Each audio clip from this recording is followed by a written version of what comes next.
Hello everyone, welcome back to Be a Learner. My name is Rakesh Suryavanshi and today we are going to learn how do we deploy our simplest applications to Azure Kubernetes. Next we need to connect to our Kubernetes cluster. To connect with our Kubernetes cluster, we are going to use the KubeCtl CLI. I hope you have already installed the KubeCtl CLI. In order to connect, let's first of all run the AZCLI command and connect to the Kubernetes cluster. So first of all, if you haven't set up or connected to your subscription, run this command. Next, you need to run the AKS get credentials command. That command will basically download the credential on the machine where you are running the kubectl command, and that particular configuration or credential basically will be used, or the configuration file will be used by the kubectl in order to validate and connect to your Kubernetes cluster. If you want to run with the administrator access, you can use the / with admin with a small case admin, and then run the command that will connect to the configuration file with the administrator access.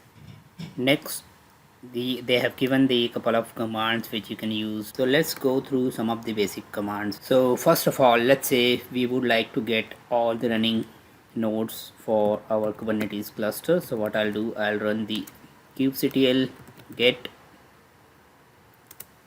node. That will display the list of nodes which we have for our Kubernetes cluster. You can specify node ending with S, so basically give the nodes all the nodes, so both the commands will work fine. That's a good thing about the Kubernetes, so you don't need to remember exactly the whether it is node or nodes. Similarly, if you would like to get the list of all the pods, you can run the get pod, or you can run the get pods.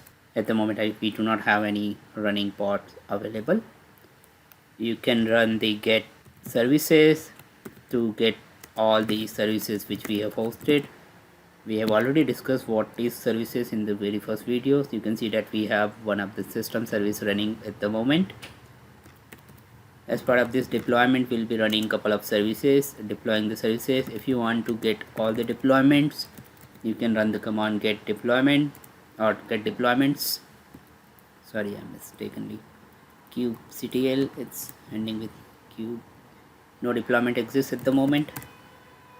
In order to run or create the deployment, you need to run kubectl and then apply, and then either you specify the parameters like how many nodes you want to create, how many number of pods you want to create, and things like that here in the command line parameters, or you deploy with the help of file parameter, which is -f, and then you need to specify the file name. So let's create the Kubernetes deployment file which we'll be using. So let me close up this one. So what I'm going to do is I will create another folder. Let's create another folder somewhere here, AKS for example, and then I'll create deployment. You can give any name to your deployment file. I'll call it as in deployment.yaml. Now remember, at the beginning of this video I have mentioned that please install the Kubernetes extension. So this is the extension. Now it is going to be useful. So if I'm going to type in as a deployment, you can see that I get the IntelliSense. So basically once I am going to press tab, but it will create the deployment template file for me, which I can use for the Kubernetes deployments. I'll press a tab here, and this is a good thing about this particular extension in Visual Studio Code. You don't need to remember the full extension in YAML. How do you write the deployment file basically? So you can see that we have the version which is specifying the deployment file version at the moment. So we are using the v1 version, and the kind says that this is going to be the deployment kind. The kind specify the type of deployment you are running, or the type of configuration which you are trying to apply with the kubectl command. So it could be deployment, it could be type of service, it could be type of daemon service or replica set or services type or any other type which are available in the Kubernetes. So for this particular case, we are specifying the kind as a deployment. So when we are going to run the kubectl deploy command, it will create a deployment, and similarly when we are going to use kubectl get deployment, it will pull that particular deployment information based on this particular kind. Basically, this is the metadata information about your deployment. So obviously in the metadata, as we know, is just the data about the data. So we need to, if we need to specify the attributes or property about your deployment, we need to mention here. So let's mention the application name or the deployment name as in, let's say, node.js demo, for example. So this is the name which I'm going to use for my deployment. I'll use the, so these are the selectors. So basically selectors are going to be used to find the existing node for which is matching with the same application. So the app name is going to be search as a keyword. So let's say in future if you are trying to deploy the same name application with the same name, so this is the selector which it is going to use. Next is about the information of your pods. So this template specifies the information about the pods. Again, we need to specify which application name we want to give inside our pod or the container. So this is the name. I'm going to use the same name across, and then these are some your container information which will be created inside the pod. So here you need to specify the image of which you have it here. So if we go to the container, this is the image we have. So this is the name.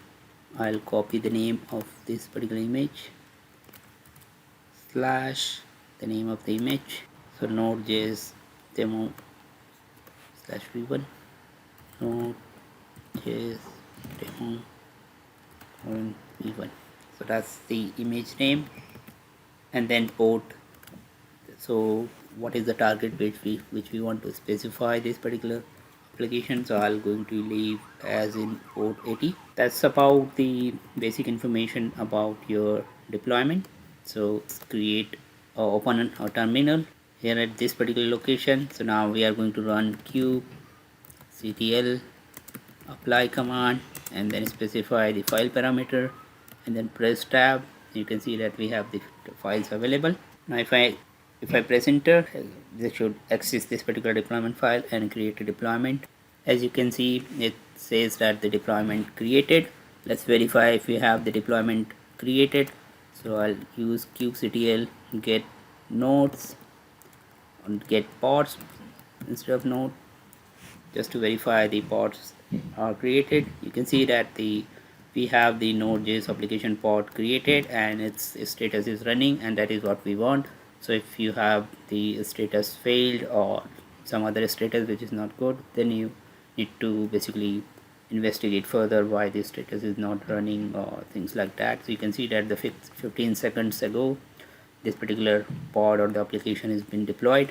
Now to get more information or to get the logs of this particular application, we can go to we can run the kubectl describe pod and then specify the name of the pod basically. So that will describe the detail about your pod. Or if you want to get the logs of the application, then basically you can, instead of describe, you can run the logs command. So you need to specify the logs for this particular. So this is what the log we are getting here. So you can see that the application is already started here. So far we have deployed the application. Now let's verify the application deployment onto the Kubernetes. So if I go to the Kubernetes in Azure portal, if I go to the workload, so we have this deployment created. You can see that it has used the default namespace because in our deployment template we haven't specified the namespace, so it's going to use the default namespace. If you want, you can create an additional namespace. So what is namespace? Namespace is a virtual cluster within the cluster. So if you want to segregate all your different cluster and its relationship, you can segregate with the help of namespace. So for example, here the kube system is the namespace which basically manages all the Kubernetes system related information and all system running services. So any application which you create, it creates inside the default namespace, but if you want to create any logical namespace, you can create that as well. Here on the pods, if I search for nodes, you can see that you should have the node.js application. So let me see, that's the one which we have created just now 3 minutes ago. Let's run the get pod again.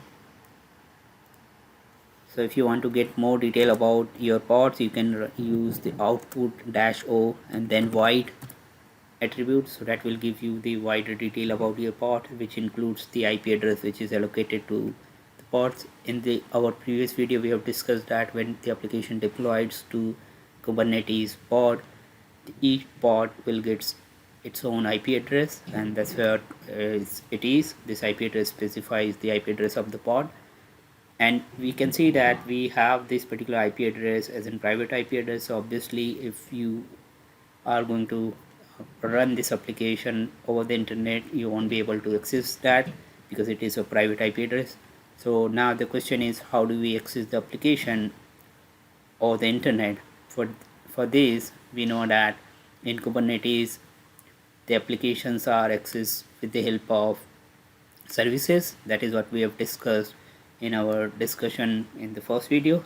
So now let's create a service. So what service will do is it will create an public endpoint for your Kubernetes cluster application. So any incoming traffic which is coming to your Kubernetes or your application, basically that particular traffic will be routed to your individual pods or setup plots or replica set basically. So there are two options. First of all, either you create the new file, call it as an, let's say, service. You can give it any name again. I'll call it in service, and then now if you use services and then you get the intelligence, you provide the name of the service. I'll say node.js demo. That's the name of the service, or I'll say name.js name of service. So that is what the service name I would like to give. So here I'm going to say port 80. So because both of our ports are port 80 for now, but if you have, let's say, if you want to use any other port, let's say 443, and internal port is 480, so you can specify the ports here. So this is the port on which your internet traffic is going to route, and this is the port which your application is targeted to. So this is what the service is created. Now you can use again KubeCtl apply, and you can basically specify the file name. In this case, let's say service. That will create a service file. So the service name is not valid because I can't use the underscore. So let me go ahead and change the name of the service, and then I'll read on this again. You can see that we have the list of service available. So now if I run let me clear this out. Now if I run KubeCtl get services, so earlier we have seen that this is the system service, this is the service which we have created just now, right? So again, this particular service has created, but the service has still got the private IP address, and it hasn't got the public IP address on which the application is going to be interacted. So what we, as of now, what we have mentioned here in the service is, you can see that the kind is in service, metadata which is the name of the service, and selector, what we are saying here in the selector, this service will target to this particular application. So the application name we have mentioned, okay. But now in order to make this our application accessible over the internet, what do we need to do is we need to create a public IP address or public IP. We need to create a public endpoint, and to create the public endpoint here at this specification, you need to specify the type of the service. So type could be either of type cluster IP, which is the default type, and we have seen that when we created a service, it has created with the default type, and cluster IP means it will get the default IP address as in public basically. Next, you can create the external name type service, and then we can create the service as an load balancer type, which is basically what we want. So we would like to create a service of type load balancer, so that whenever somebody is trying to connect to our application, the application traffic will route to this particular service which is of type load balancer, and then load balancer basically will route this particular traffic to our deployment pod. So I'll say here load balancer, and then if I run the service again, deployment again, that will update the deployment basically. So you can see that the instead of created message, this time I got the configured message. Now if I specify again get service, then they should create the external IP for my application, and we can see that we have the external IP available. Now another way to create the service is, instead of calling the deployment file or service file separately as a deployment, you can merge this particular service endpoint along with your deployment file. So how do you merge? You create the 3 dashes.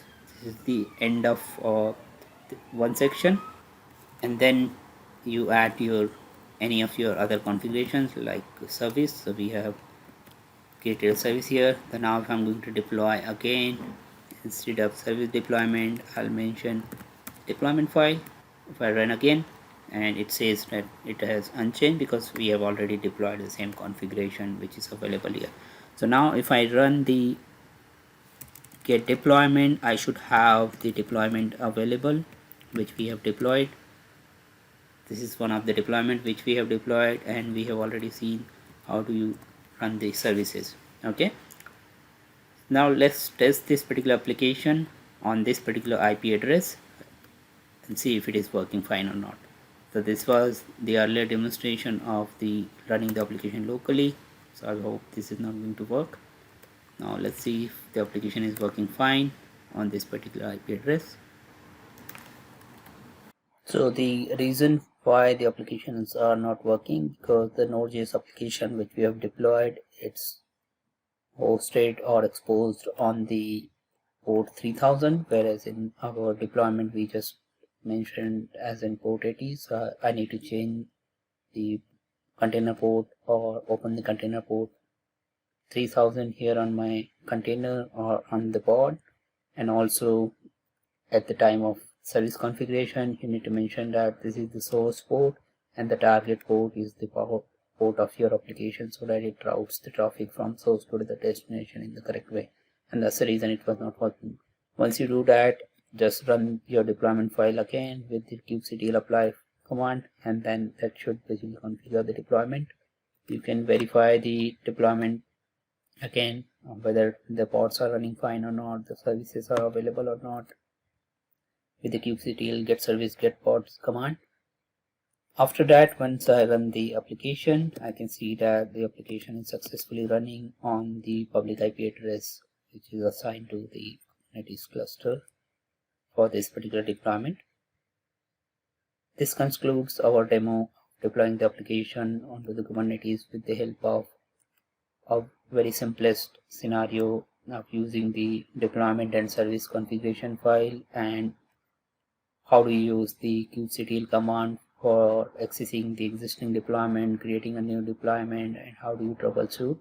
There are more advanced configurations available with this deployment and services level. For example, the deployment file specifications and attributes, you can configure more and more things, but those are some default or the default values which we haven't configured in this particular demonstration. We'll see some of the additional configuration in upcoming videos. We have also seen how do you create the Docker images from your local application. We have also discussed how do you create the Docker image and publish onto your local Docker desktop.